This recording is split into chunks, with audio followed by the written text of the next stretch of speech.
know that feeling, right? You've got this really important project, it's all approved, everyone's excited, and then, poof, your team gets pulled away to fight some other quote-unquote urgent fire.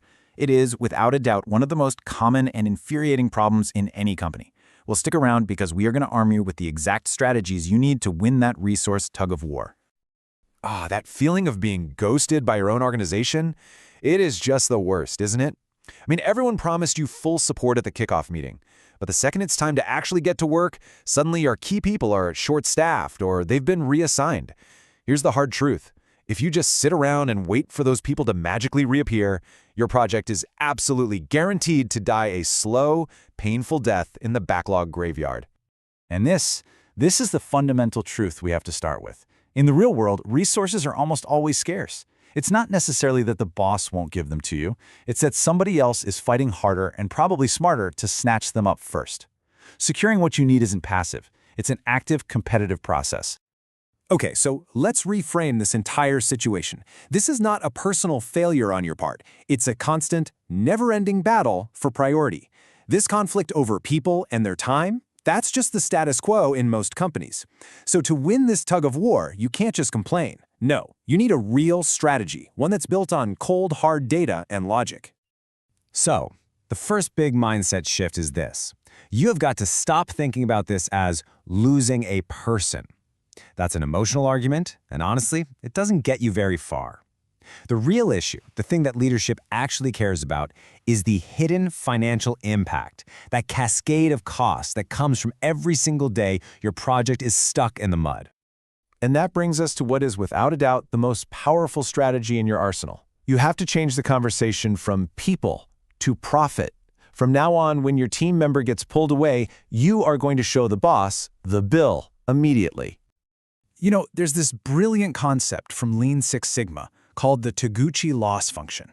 And put really simply, it just means that the further you stray from the perfect plan, the more money you lose. A delay isn't just a little inconvenience, it's a growing financial liability for the business.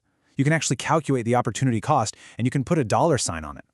So from now on, instead of saying, hey, I lost my engineer, you calculate the impact. You go to your boss and you say something like, just so you know, because Sarah was reassigned, this project is now going to be delayed by 2 weeks. That results in a direct loss of $50,000 in potential savings. Wow, a number like that gets attention in a way that just complaining never, ever will. And just like that, you've reframed the entire decision. See, it's no longer about you needing your person back. It's now a clear business choice that you've presented to them. Do we let this high-value project bleed money, or do we protect our investment? You've successfully elevated the problem from a simple personnel issue to a serious financial imperative. All right, so you've got their attention with that big, scary number. Now what? Well, you can't just leave it there. You need to offer a practical, easy-to-approve solution. Because just asking for a person's entire schedule back, that's usually a non-starter. So you have to get a little more tactical. This is where so many people trip up. The losing strategy is asking for a full-time, 100% commitment. Other managers are almost always going to reject that. The winning strategy is to ask for something much smaller, but just as powerful. Dedicated, protected windows of time. Think of it as a fragmented but fixed approach. And ask like, I need Sarah on Tuesdays and Thursdays from 2 to 4 p.m. with no interruptions. That is a much easier yes for a manager to give. It lets them plan around your project. And for you, it creates a predictable work rhythm, it protects your momentum, and it seriously cuts down on the waste that comes from all that constant task switching. Okay, let's level up. Reacting to these problems is good, but you know what's even better? Anticipating them. The ultimate goal here is to build a system that deals with these resource conflicts before they even have a chance to derail your project. We're basically applying formal risk management principles directly to this problem. So first, in your project charter, you explicitly identify resource scarcity as a high probability risk. Second, you define exactly what triggers a response. No gray areas. Let's say a team member misses 2 meetings in a row. The moment that trigger is hit, you execute a pre-agreed communication plan. You don't hesitate. You don't wait. You act. And this quote right here, this gets to the absolute heart of proactive management. Look, getting a manager to just nod their head and acknowledge your project, that's not enough. You need their true acceptance, their real commitment. And that means having ongoing conversations and making sure they understand that protecting your project's resources is actually protecting their own interests too. When you start putting all of these pieces together, something really important starts to happen. You make a critical shift in your role. You're no longer just a project manager begging for things.